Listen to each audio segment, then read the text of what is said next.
রাস্তায় অনেক jam, first ক্লাসটা মিস হয়ে গেল। সকালে নাস্তা করছো? হ্যাঁ, হাতটা সবার সামনে না ধরলে হয় না, কেমন যেন লাগে। সরি। বদলায় রাত বদলায় ঘুম সঙ্গে সময় চাঁদেরই ঝরনা যেমন ভেজায় পাহাড়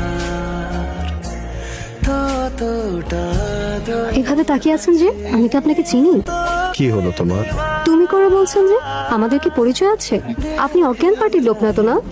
এভাবে ড্যাব ড্যাব করে তাকিয়ে থাকবেন না, আমার কিন্তু ভয় করছে। আমাকে অজ্ঞান করে কোনো লাভ নেই। ইরা, বাহ, আপনি তো দেখি আমার নামও জানেন। আচ্ছা, আপনি ডিপার্টমেন্টের ওই ছেলেটা না যে সবসময় একই শার্ট পরে আসে? এত রাগ? বাদ দাও না, সরি। ঠিক আছে, বাদ দিলাম, কিন্তু হাত না ধরলে সারা জীবন একসাথে পথ হাঁটবো কিভাবে?